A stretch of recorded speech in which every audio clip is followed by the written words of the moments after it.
మినపవడ చాలా మందికి వచ్చు. ఒక్కొక్కరు ఒక్కొక్కలాగా చేస్తారు. రవ్వ వేసి చేస్తారు, కొంతమంది ఒట్టి కార్న్‌ఫ్లవర్ ఇస్తారు. అలా కాకుండా నేను ఓన్లీ పప్పుతో మాత్రమే వడలు చేస్తున్నానండి. నేను ఎలా చేస్తానో నా పద్ధతి ఏంటో నేను చెప్తాను చూడండి. ఫస్ట్ మినపప్పు, ఒక గ్లాస్ మినపప్పు 3 అవర్స్ నానబెట్టుకోవాలండి. నానబెట్టుకున్న తర్వాత మిక్సీ పట్టేసుకోవాలి. మిక్సీ కూడా మొత్తం సన్నగా పట్టుకోవద్దండి, లైట్గా రవ్వలాగా ఉండేలాగా మిక్సీ పట్టుకోవాలండి. తర్వాత ఒక 3 ఉల్లిగడ్డలు సన్నగా తరుముకోవాలండి. ఒక 4-5 పచ్చిమిర్చీలు కూడా సన్నగా తరుక్కోవాలండి. కొత్తిమీర, కరివేపాకు, సాల్ట్, అల్లం వెల్లుల్లి పేస్ట్ అంతా మిక్సీ కలుపుకోవాలండి. కలుపుకున్న తర్వాత మినప్ప వడలకి గట్టిగా ఉండాల్సిన అవసరం ఏం లేదండి.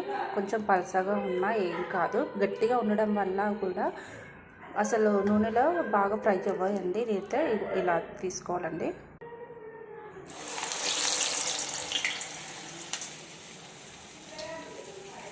ఇంతేనండి, చాలా ఈజీగా చేసుకోవచ్చు. అప్పుడప్పుడు కొంచెం వాటర్ అంటించుకోవాలండి చేతికి. షేప్ రావాల్సిన అవసరం ఏం లేదండి. అసలు పోతే మనకు తినడానికి టేస్ట్గా ఉండాలి, మంచిగా వేగాలి. మంచిగా కొంచెం తింటూ ఉంటే కొంచెం మినపప్పు అంటే నోటికి తగలాలండి.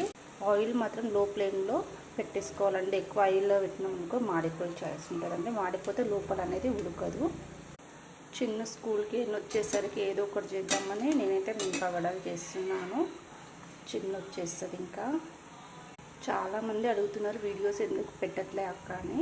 నాకు టైం సరిపోవట్లేదు, అందుకని కొంచెం వీడియోస్ పెట్టలేను. ఇప్పటి నుండి మళ్ళీ డైలీ పెడతానండి. మినపవడలో రవ్వ వేసుకోవచ్చు, వేసుకోకపోవచ్చు అండి. కొంచెం తినే సోడా కూడా వేసుకుంటానండి. నేనైతే వేసుకోలేను. ఫ్లేమ్లో పెట్టేసుకొని ఇలా వేయించుకోవాలండి. ఇప్పుడైతే అయినాయండి చూడండి. నేను దీనికి పల్లి చట్నీ అయితే చాలా బాగుంటుందండి. నేను నెక్స్ట్ టైం పల్లి చట్నీ కూడా ఎలా చేయాలో నేను చూపిస్తానండి. నా ప్రాసెస్ ఒకసారి చేసి చూడండి. నేను మళ్ళీ రేపు చెప్తాను. పల్లి చట్నీ కానివ్వండి, ఎల్లిపాయ చట్నీ కానివ్వండి, టమాటా చట్నీ అయినా చాలా బాగుంటుందండి. వీటికి నేను చేసిన వడలు చూడండి. పల్లి చట్నీ చాలా అంటే చాలా క్రిస్పీగా అయినాయండి చూడండి.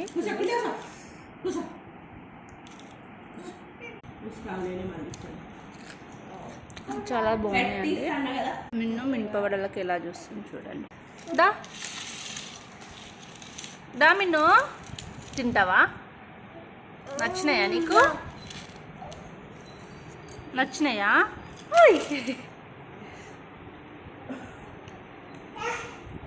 బాయ్ మిన్ను, బాయ్.